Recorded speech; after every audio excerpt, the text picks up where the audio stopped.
Hello everybody, welcome to Xucaboa 100% Vanilla Baby, where I'm trying to create the most unique vanilla city you've ever seen in your entire life. As always, I'd like to say thank you, gracias, obrigado to new Xucaboa citizens. This episode we have Doggy Fresh, Trans Monkey 156, Tassos Charalimpides, Juan Carlos Peña Chihuan, and Sebastian G. On the honor roll we have Roman Urrutia. All new citizens and honorees have something named for them in the episode, so if you haven't had something named for you yet, be sure to leave a comment, let me know. Let's take a quick look at what we did last episode. We connected up our metro station in the Fish Market District across this future downtown area. Going across the Maddox Teardrop Interchange and into Il Cachalot, this new metro rail track connects up with the station in Robin Square.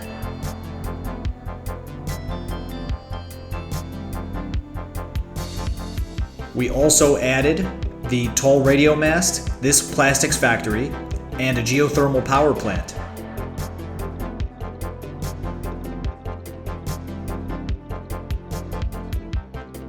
When we zoom out to see our expanding city, it's easy to see how randomly and organically it's grown. It would be difficult to reproduce this, but our honor roll honoree did just that, watching each episode of Xucaboa 100% Vanilla Baby and building his own replica version of it on Xbox. Let's take a look here. Forgive my camera being comparatively jerky. I tried my best to follow the same camera movements as Roman for this clip. You can see the attention to detail and accuracy Roman had in replicating the city. While there are some differences here and there, it's still an extremely faithful reproduction. Really, I'm just blown away by this. It's incredible.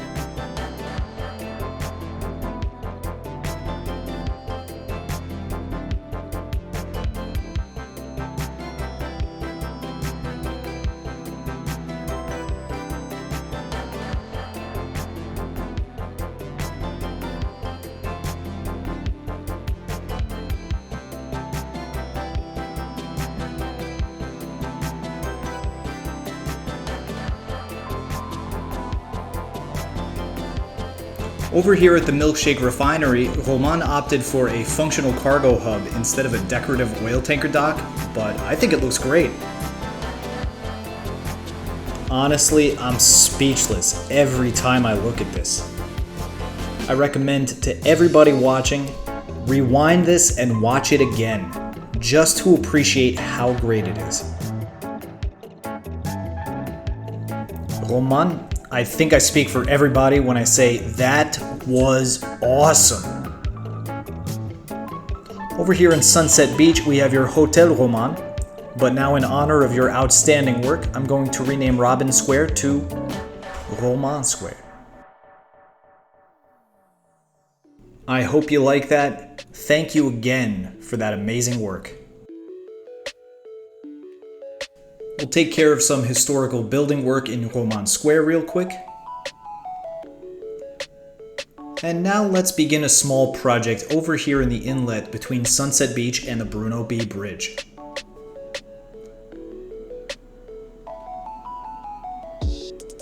We'll create a slight slope here, going up from the beach towards the bridge.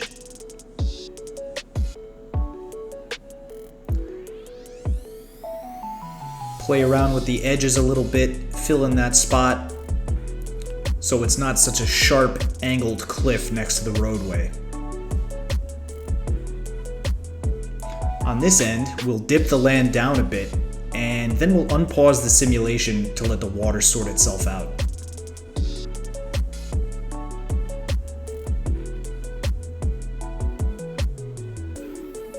Now it's a bit too dark to work though, so we'll time lapse through the night so that we can get to work first thing in the morning.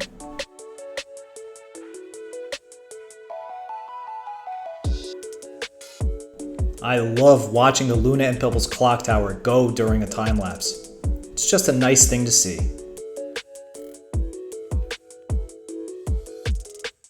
Now we can clear some of this older detailing before we begin our new project.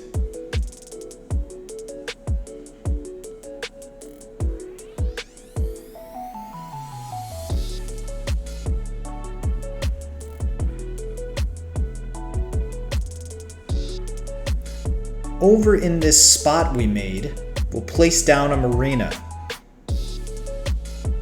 Next to it, we'll put a fishing pier asset, trying to get them both as close together as possible.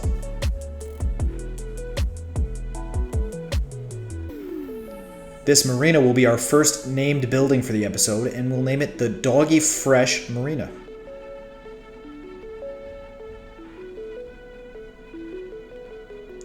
The fishing pier we'll name the Trans Monkey 156 Fishing Pier.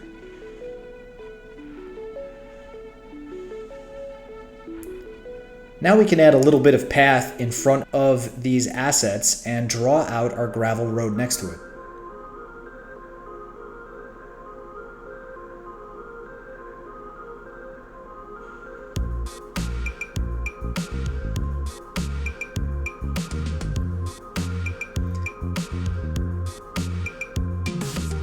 I think at the top here we can make a little donut-shaped dead end. Might be kind of cool.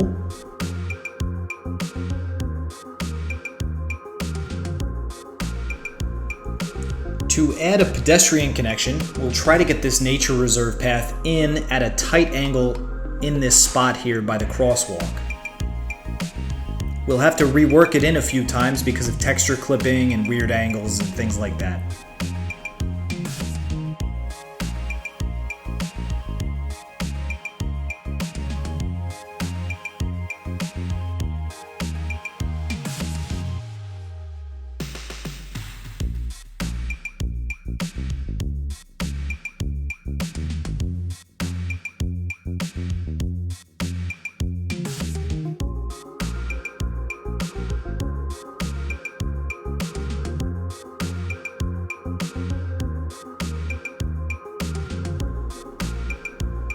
There, I think that's the angle I want.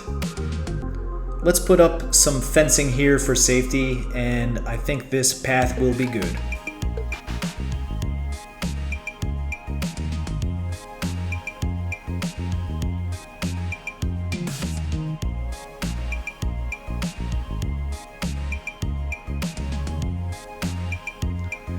We'll just extend the Sunset Beach District paint over here a touch, and then we can begin zoning. Remember that Sunset Beach has self-sufficient residential and tourism commercial designations on the district. I'm thinking small 1x parcels will give this a rental house bungalow type of look when it all grows in. More of an upscale beach community, but not for the millionaires. I'm thinking it'll be like for the vacationers who want to rent a cabin for the week or something like that.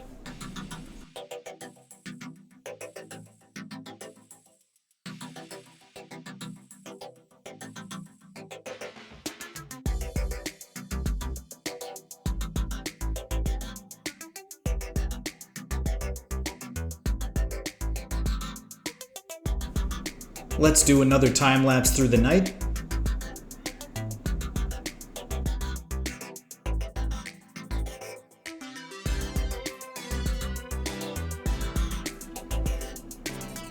I think we'll speed it up still so we get the sunlight on this side, and we can begin detailing the area a little bit. What can we do? Can we add some park piers maybe? Could be nice, but they're so high up off the water. I don't like it. Maybe we could do something in the donut. Ooh, yeah, let's put this gazebo in the donut. With bushes. Sometimes bushes are okay.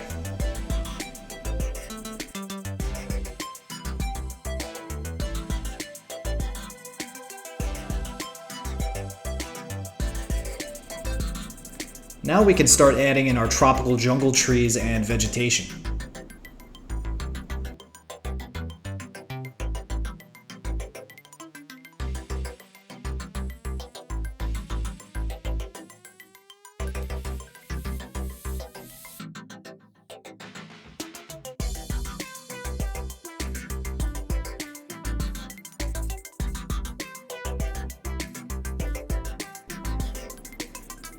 It's looking pretty nice.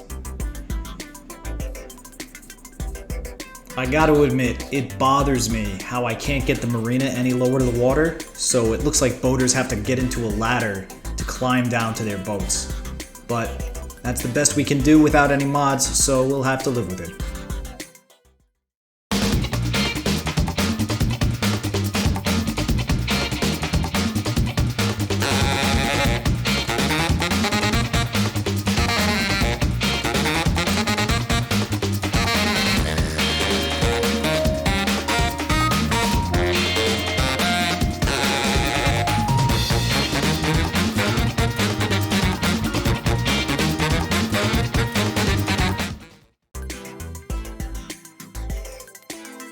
I see this red residential 14-story building has grown here next to the Lazarette Plaza, and I like it, so we'll keep it.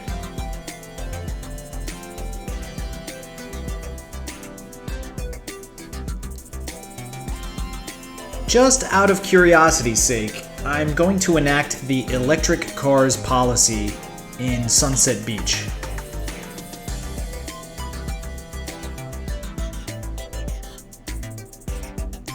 If it's not too expensive, we'll keep it. I'm really just doing this out of curiosity, not a specific goal in mind.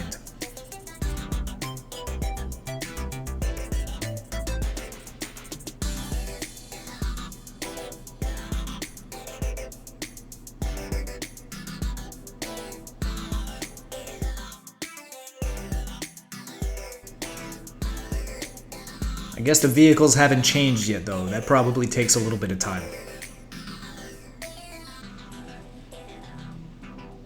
Alright, now up here in this open space by the toll booth, let's begin a small project. We'll place a road down, and then on that road we will build a helicopter depot. I don't think we'll use the medical, let's go for police.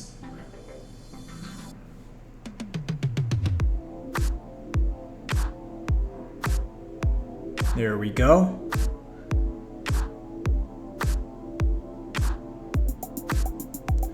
We'll name this the Tassos C Police Helo Depot.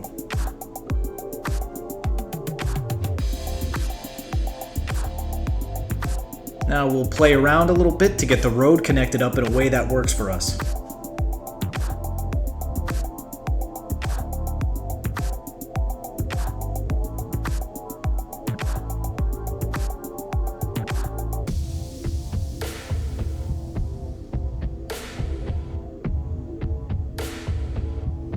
I think that looks good. Now we can shift the D&M Taxi Depot over to this corner. I think it's a good spot for it.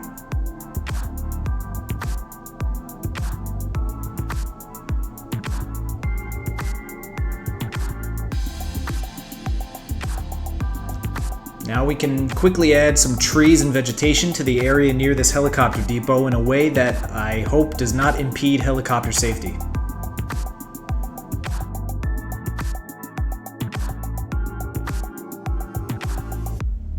Alright, now it's time for the next construction project. We'll flatten out this spot here so we can place down the Sports Arena Unique building.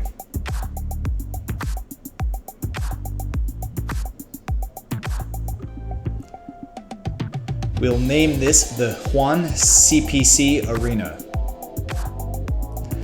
Sports Arena is kind of small and a little bit less interactive than the campus DLC sports facilities, but I think it looks good here. We're still not a big city by any means, but I do think that we are big enough for this arena right here by the metro station.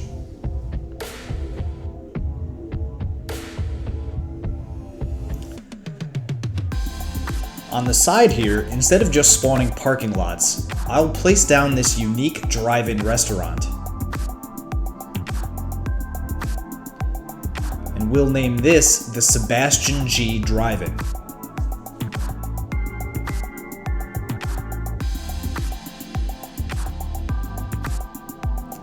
This asset has a big parking lot in it, but it also has a cool, uniquely shaped building, and I think that looks really interesting next to the arena. We'll quickly create a micro district here so that we can get some parking lots, because I think we should have some parking by a sports arena.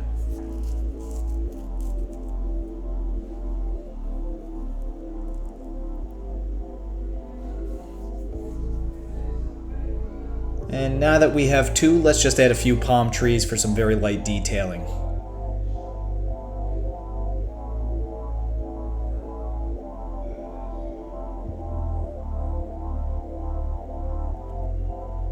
Let's sit back and enjoy the sports. Shuk the cat would love to hang out in a place like this. It does seem like nobody sits in the arena seating, and that the teams just continually practice all day and all night. That's just how it is, but it's alright. It's still a cool looking asset. I like it.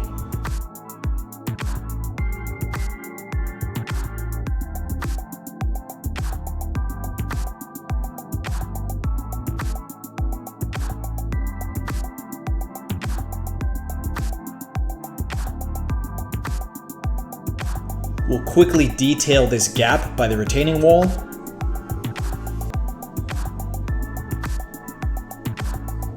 Right before we head over to Inspiration Station.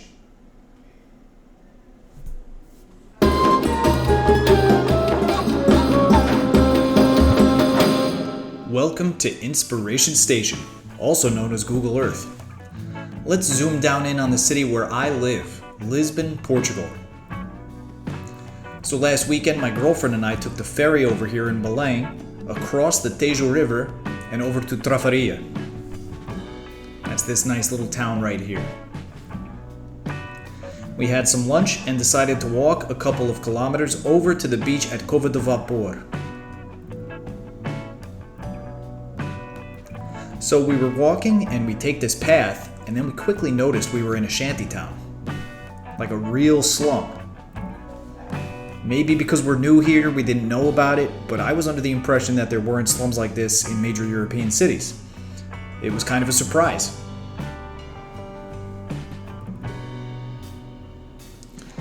It's just a very short distance over to Cova de Vapor, this nice little beach village at the mouth of the strait.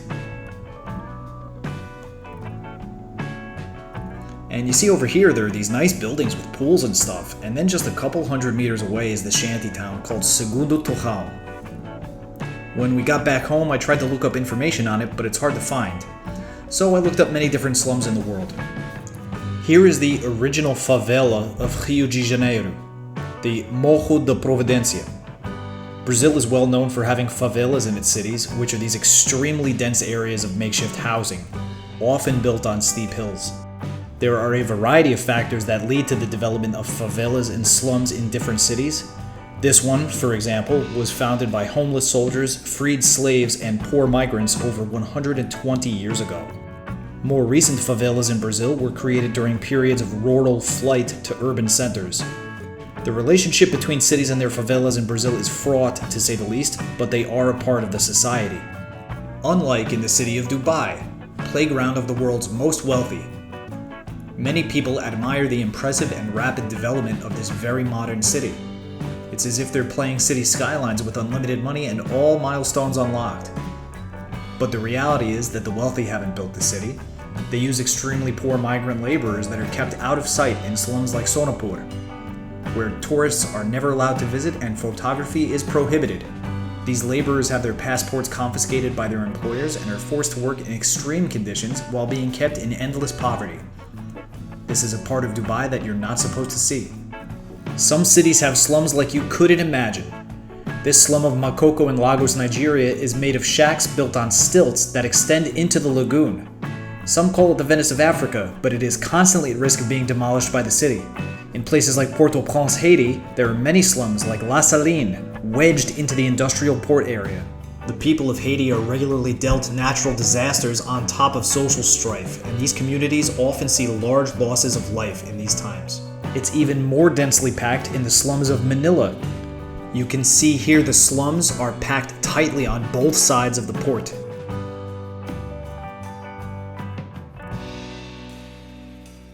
In Nairobi, Kenya, estimated millions of people live in the slums across the city, like this one Kwa Njanga.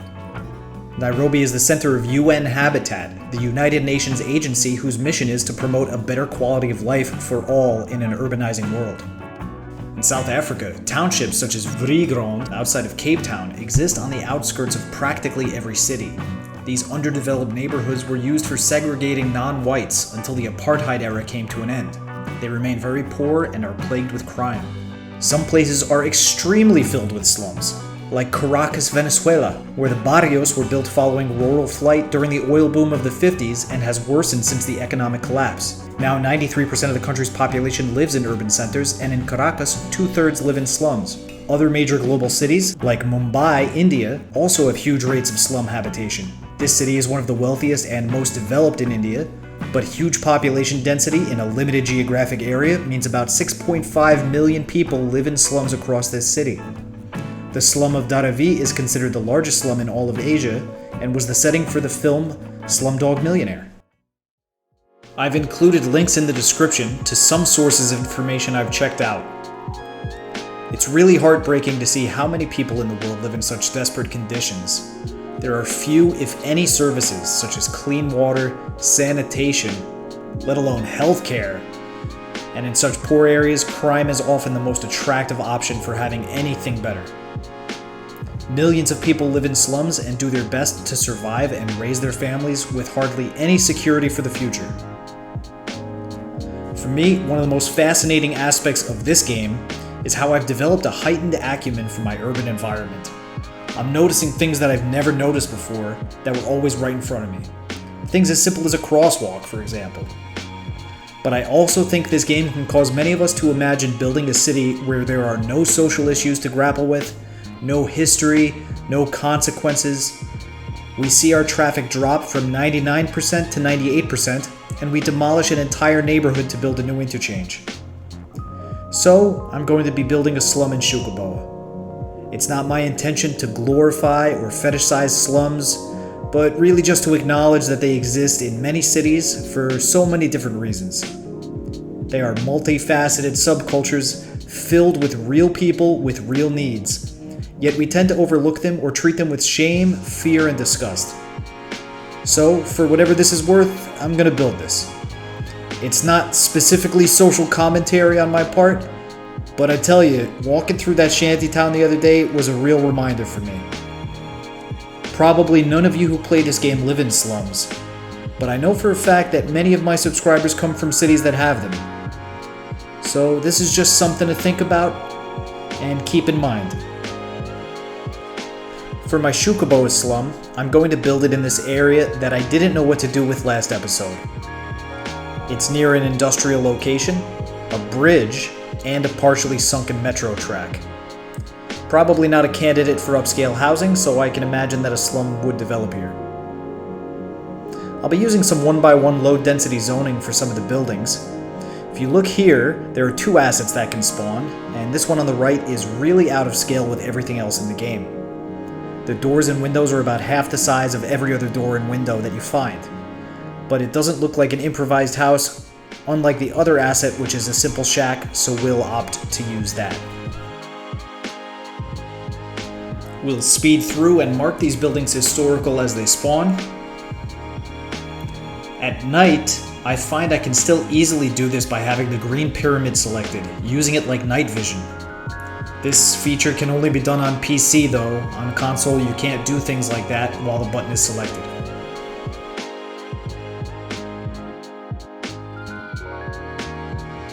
Now that we've got all of our 1x1 shacks in place and marked historical, let's just add a few trees to keep noise pollution down.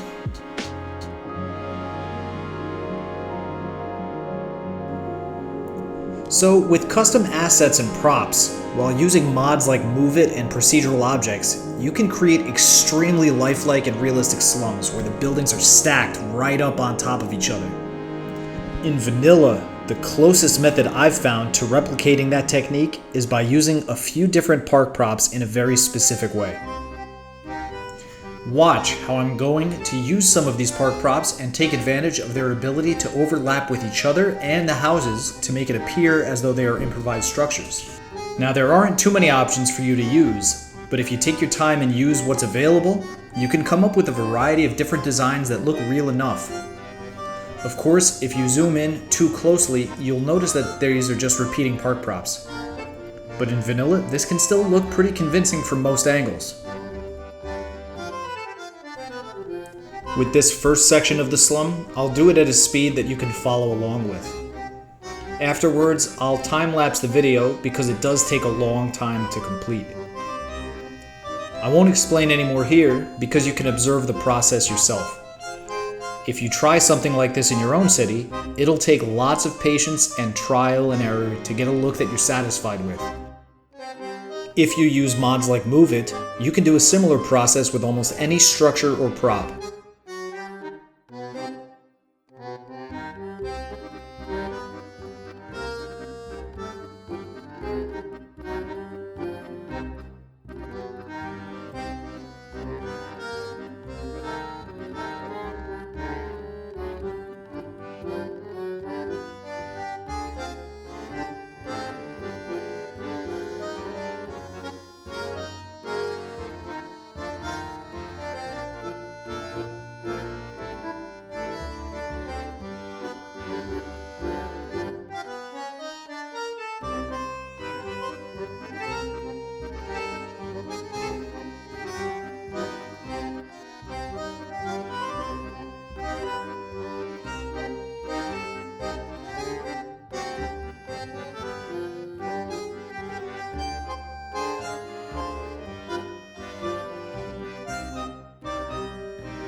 Here I'm going to add a few park buildings from the nature reserve, which have small structures and campfires with them.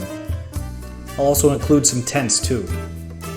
For the game mechanics, this means that this area will now have some attractiveness for residents and tourists, but I'm mostly just doing this for the sake of appearance.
I've placed down a lot of props, which also have an in-game total limit. But that limit is separate from the tree count, so I think I'll still be good.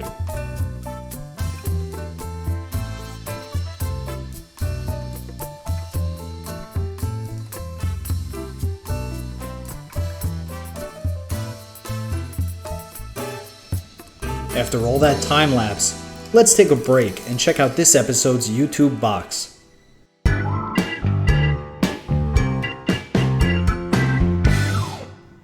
Check out Oakland by Charles City Skylines.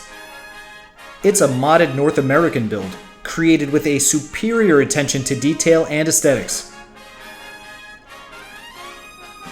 I highly recommend you drop by Charles's channel and enjoy the content. While you're there, be sure to mention that Xuca sent you.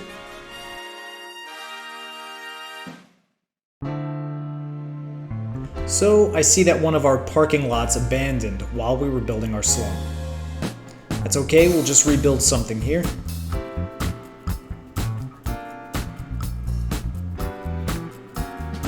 I think anything with a large parking lot will be fine. I don't need that one specific asset. This building looks just fine to me.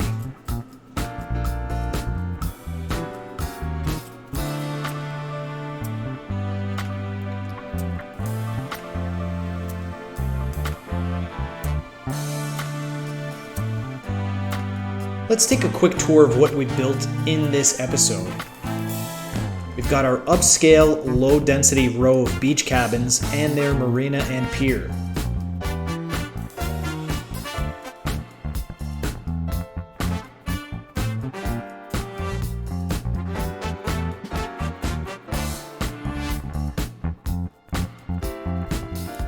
This small neighborhood extension is sitting right under the Xucaboa statue of heroism and bravery.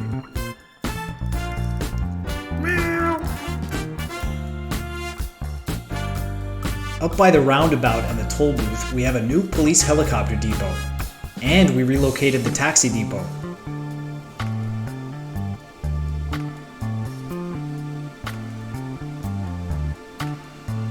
Where the taxi depot used to be, this unique sports arena was built. If anybody has ideas for a home team name, be sure to say so in the comments.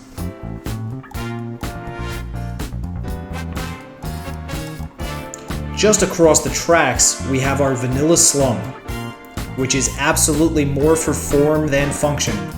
But I think it's an important reminder of how real cities have real social issues that this game really can't account for.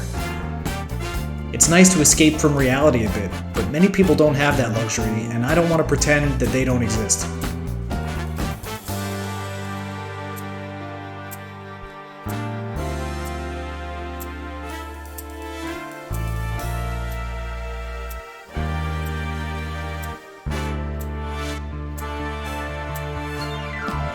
On a positive note, I am very happy to say that since recording this video, the channel has reached 200 subscribers.